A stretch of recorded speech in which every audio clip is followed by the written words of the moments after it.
Y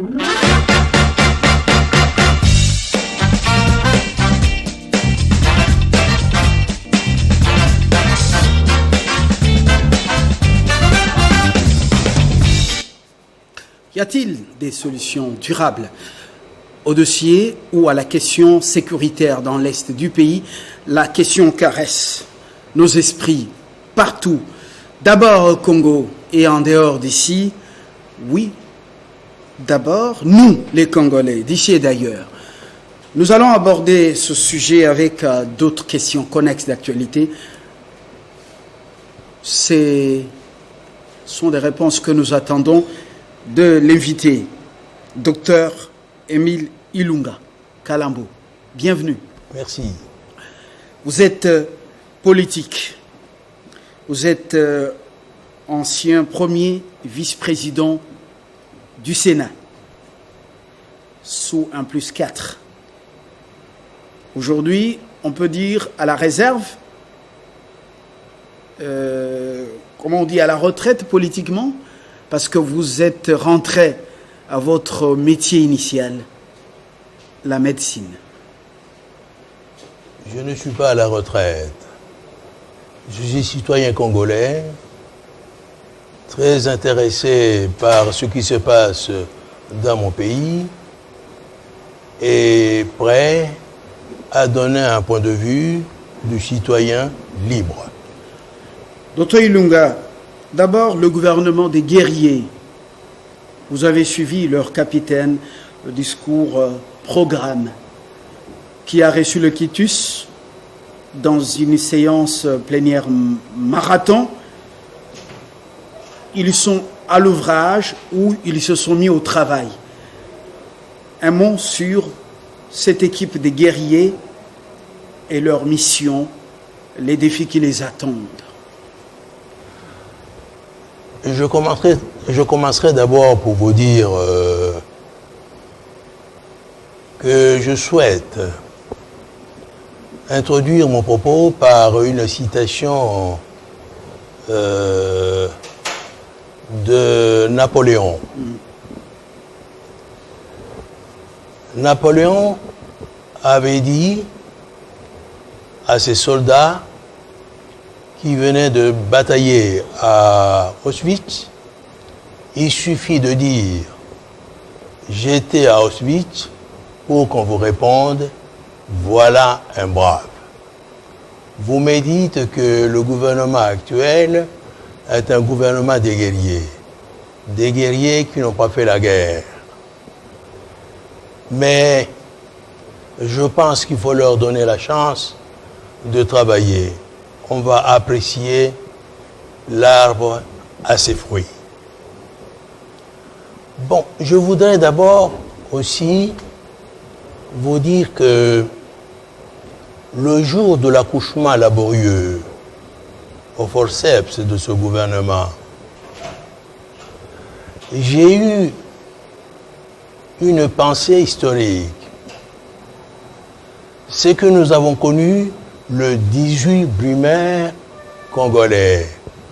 Le 18 Brumaire congolais. Ça veut dire que le président Félix-Antoine Tshisekedi avait liquidé le directoire, instauré le consulat dont il est lui-même proconsul. Après, Napoléon est devenu empereur. Vous savez que j'ai beaucoup d'admiration pour ce que fait le président de la République. Vous avez beaucoup d'admiration, c'est une expression polie pour ceux qui ont fait les humanités gréco-latines et qui maîtrisent la vérification et également les figures de style, tout y compris. Alors, beaucoup d'admiration pour un nouveau venu aux affaires politiques ou dans la gestion de la Res Publica comme président de la République. Mais vous avez une inquiétude ou c'est une admiration vraie? Je vous dirais que je suis étonné par ce qui se passe dans mon pays. La République démocratique du Congo est un pays pareil à nul autre en Afrique. Ce qui se passe est étonnant. Ça étonne tout le monde. Voilà que, à l'arrivée, c'était un homme fragile. Il ne pouvait s'appuyer sur rien. Il était minoritaire sur tout. Et voilà que, au bout de 2 ans, il est devenu proconsul. C'est extraordinaire. Les défis qui attendent justement ces guerriers qui n'ont pas encore fait la guerre, ces guerriers potentiels déclaraient les défis avant d'aborder les volets sécuritaires. Je citerai d'abord une Caton, qui était le sénateur grec, au latin plus exactement. La citation, la voici. Et s'adresse au président Félix Tshilombo. Vincere sis Hannibal Tshilombo, sed victoria oti necis. Je voudrais l'inviter à la prudence et à la vigilance. Pourquoi? Parce que je crains qu'il ne puisse profiter de cette victoire. La traduction de la citation latine, c'est que vous savez vaincre Tshisekedi. Est-ce que vous pouvez bénéficier de votre victoire? C'est la vigilance. Est-ce qu'il va tirer bénéfice? Est-ce qu'il va consolider cette victoire à la Pyrrhus, une victoire extraordinaire qui met les adversaires KO debout? C'est l'inquiétude ou la préoccupation que j'ai à son égard. Parce que c'est trop beau pour être vrai, avoir été si faible et être tout puissant. Alors, vous redoutez la remontada du FCC qui a choisi de faire ses réunions, tenir ses réunions au niveau des pro-coquilles, loin des caméras, des objectifs des caméras. Vous redoutez justement la gestion des frustrés, qui n'a pas encore dit son dernier mot. Concrètement, vous redoutez quoi? Je redoute plusieurs choses. La première, c'est que le Congolais n'est pas patriote. Nous avons constaté qu'au gouvernement, il y avait des kleptomanes. Donc son gouvernement était peuplé de kleptomanes. Le gouvernement de la coalition. Le gouvernement de la coalition. Je constate qu'au Parlement, il y a eu de chantage, des députés apparemment non patriotes qui cherchaient à se faire récompenser pour les gestes qu'ils ont réalisés. Ce n'est pas du patriotisme. Je sais que l'appareil judiciaire, est-ce que cet appareil se fonde sur Machiavel ou sur Montesquieu? Beaucoup de questions et beaucoup d'interrogations, je n'ai pas de réponse définitive. C'est vous. Nous sommes toujours dans cet entrée, justement, qui commence à prendre l'essentiel de cet entretien, de ce magazine. Je ne regrette rien. Je reviens à ce que vous appelez victoire. Peut-on parler de la victoire, parce que lui-même n'en parle pas, quand on sait que la véritable victoire, c'est les réponses, justement, les réponses qu'il doit apporter aux promesses ou la réalisation des promesses de campagne données au peuple ou faites au peuple. Vous appelez ça victoire, est-ce que ce n'est pas une erreur des concepts? Je ne suis pas sûr. C'est pour cela que je disais tout à l'heure, Vinceresi Hannibal, cette victoria otinesis. Est-ce que c'est une victoire? Il n'y a pas eu de Personne n'a compromis. parlé de la victoire.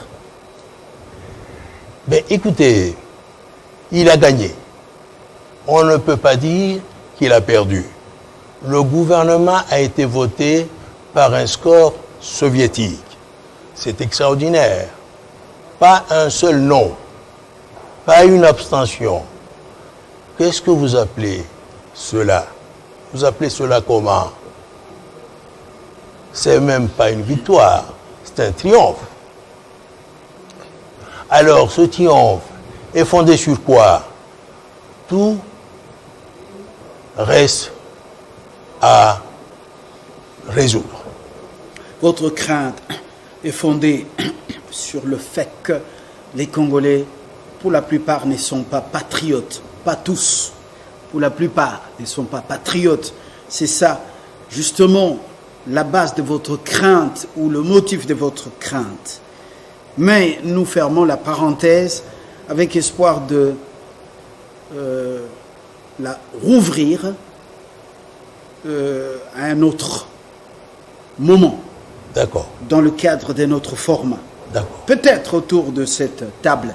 Mais la question sécuritaire semble être prioritaire. Maintenant, la priorité des priorités.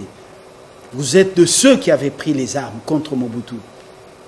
D'abord avec Laurent Désiré Kabila, contre le régime de Mobutu, avec l'appui de l'Ouganda et du Rwanda, même du Burundi à l'époque. Il y a plus de 20 ans.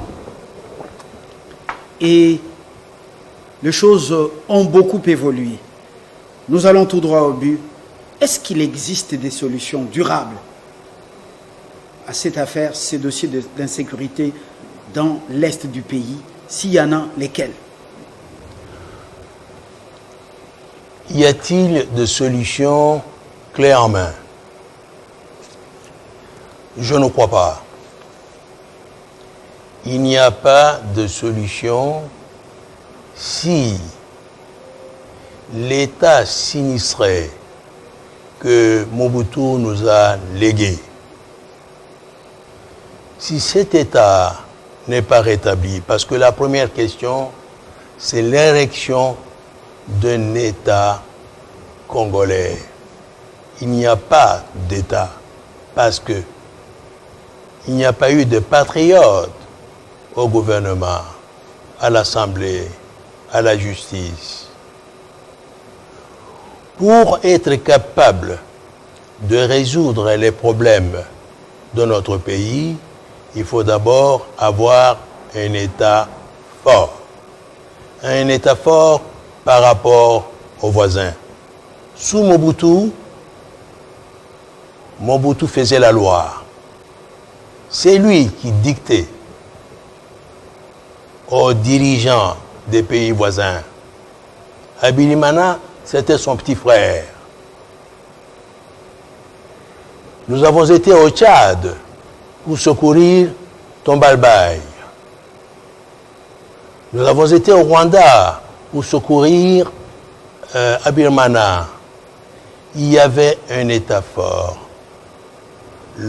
La première préoccupation, c'est de créer un État fort, interne, capable de proposer des solutions d'abord aux voisins. Créer une détente, une entente et puis, in fine, une coopération. L'État congolais fort n'existait pas. Dans ces conditions, les solutions sont difficiles. Nous ne pouvons pas compter sur les alliés, quelle que soit leur bonne volonté, mais nous devons d'abord compter sur nous-mêmes. Il faut se référer à l'exemple de la Chine. La Chine, pour devenir ce qu'elle est, essaie d'abord recoqueviller sur elle-même, construire un État fort, et puis commencer à discuter d'égal à égal avec les États-Unis, avec l'URSS, avec l'Union européenne. Vous voulez dire concrètement que l'engagement de Nairobi,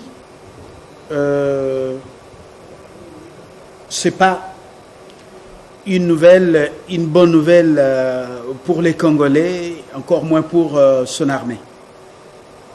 Il faut que nous-mêmes, nous soyons capables de proposer des solutions à ceux qui veulent nous aider.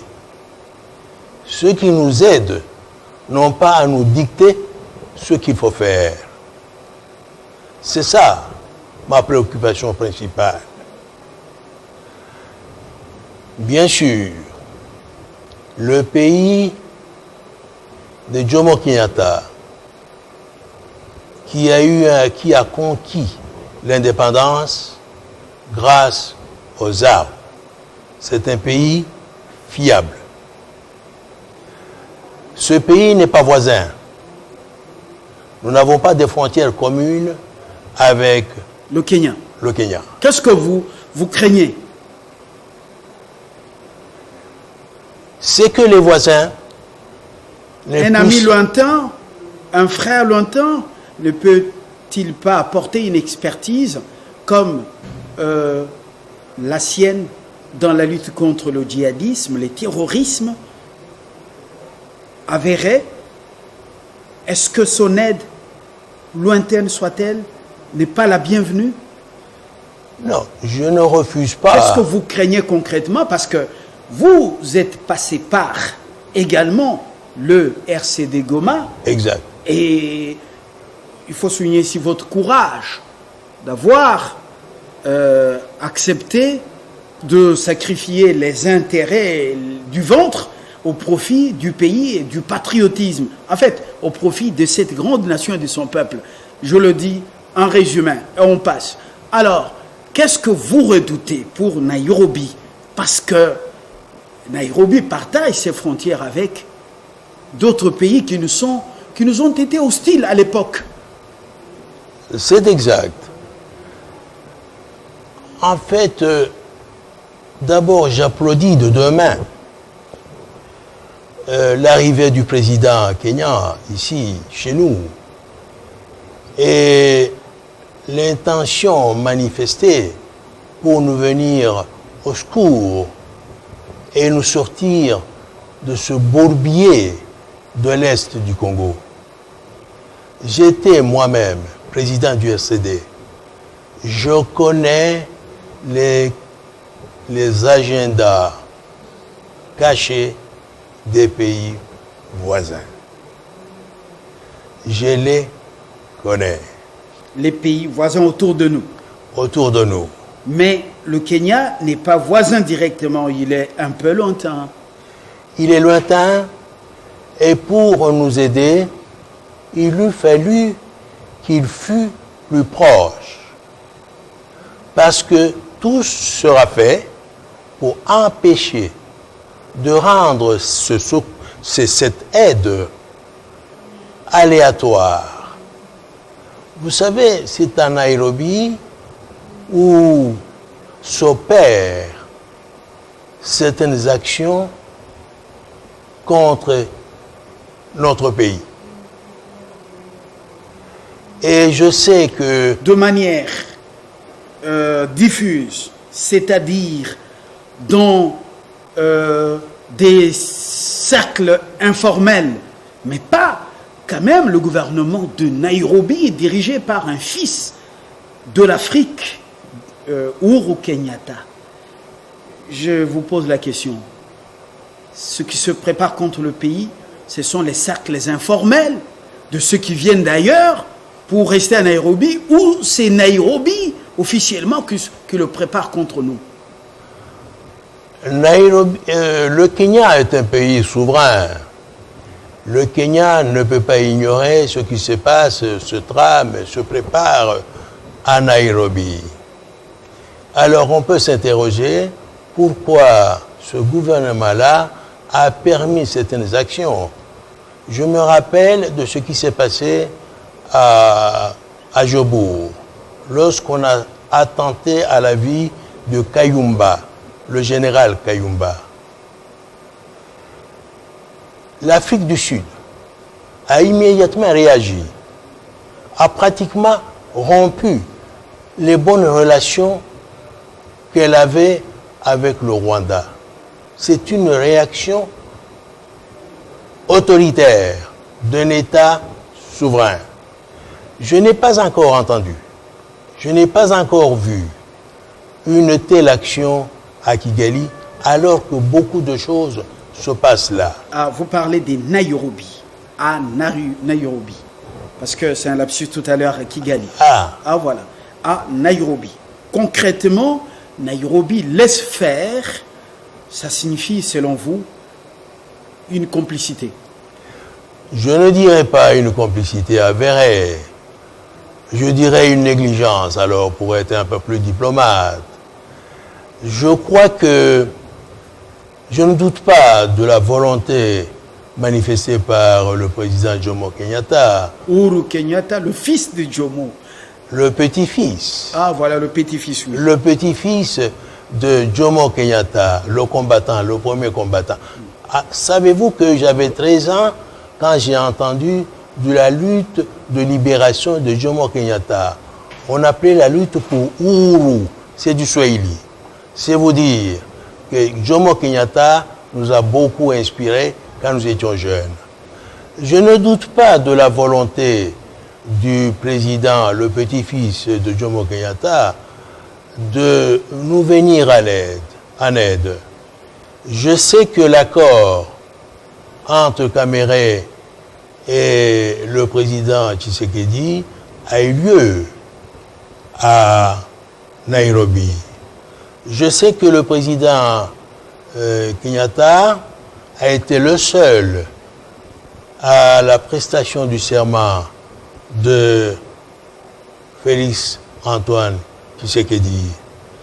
Il y a eu là des gestes significatifs d'amitié et de solidarité africaine. Surtout qu'en politique, il n'y a pas d'éternel partenaire, il n'y a pas d'éternel adversaire ni ennemi. C'est vrai. Il n'y a que les intérêts. Il n'y a pas d'amitié. Et surtout, en ce moment, une grande banque avec à la tête, quand même, le fils du Kenya est sur place. On veut ouvrir ce qu'on appelle, une mission consulaire à Goma du Kenya. Qu'est-ce que cela vous inspire en termes d'un petit commentaire? Les affaires aujourd'hui motivent les nouvelles relations entre Nairobi et Kinshasa. D'abord, c'est un acte, c'est un geste courageux. Parce que Goma, ce n'est pas un lieu facile à gérer. Prendre ce risque-là de mettre un consulat à Goma signifie que Nairobi s'engage véritablement à nos côtés. C'est un geste politiquement significatif, plein de sens, d'amitié, de solidarité. Maintenant, quelle est la capacité militaire du Kenya pour faire face au complot, si je puis dire ainsi, ourdi contre notre pays. Je ne connais pas la capacité militaire pour faire face, à moins que d'autres sources d'aide, d'autres amitiés volent au secours du président Antoine Tshisekedi, parce que en ce moment je vois que Kinshasa est le haut lieu diplomatique. Les gens nous viennent de toutes parts. C'est extraordinaire. Nous sommes devenus fréquentables. Il n'y a pas longtemps, beaucoup des Congolais étaient considérés comme des hommes honnis. Aujourd'hui, sous Tshisekedi, même la Belgique, qui nous boudait un peu, a débarqué. C'est significatif. C'est même, je dirais, un geste politiquement significatif. Docteur Ilunga, je vous remercie. Ilunga Kalambo, les autres aspects de cette actualité, nous allons les aborder dans moins de 48 heures avec une autre pertinence. Je vous remercie d'être venu. Je vous en prie. Merci à vous également de nous avoir été fidèles. À très bientôt pour retrouver Dr Ilunga, très disponible maintenant pour un peu plus analyser, sans fanatisme, l'actualité. Au revoir.